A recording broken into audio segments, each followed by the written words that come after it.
Alain Flelou, comme vous le savez, c'est avant tout un opticien. On est opticien franchiseur, c'est-à-dire que la plupart de nos magasins sont des franchisés.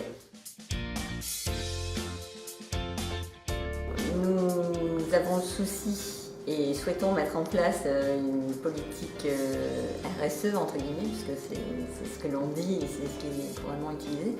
Et effectivement, en plus, nous tombions sous le coup de la réglementation sur la loi. On devait répondre à cette obligation et grâce à mon interlocutrice de la Poste, on a eu connaissance de cette information que nous n'avions pas. Avec Greenovia, du coup, nous avons réalisé cet audit. On a pris le parti de faire l'audit à 100%. Voilà, ce qui n'était pas obligatoire, mais on a fait le choix d'être audité à 100%.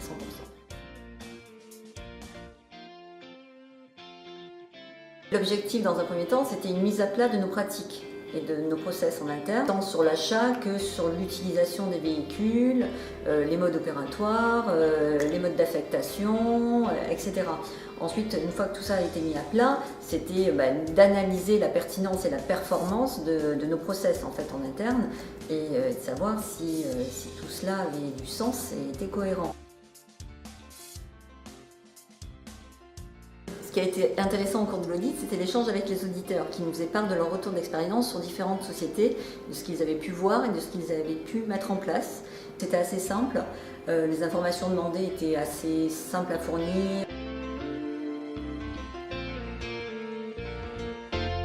Ce qui est bien, c'est que ça nous a permis de mettre en place un tableau de bord, surtout pour les véhicules, du coup que l'on va suivre au cours des années à venir et qui sera tout à fait intéressant pour nous d'exploiter au-delà de l'audit. Donc ça a été plutôt vertueux à ce niveau-là. Par ailleurs, les filiales que nous avons à l'étranger, si elles sont amenées à devoir réaliser cet audit, puisque cette réglementation visiblement va couvrir pas mal de pays en Europe, nous recommanderons bien évidemment Greenovia s'ils peuvent le réaliser dans ces pays-là. Voilà.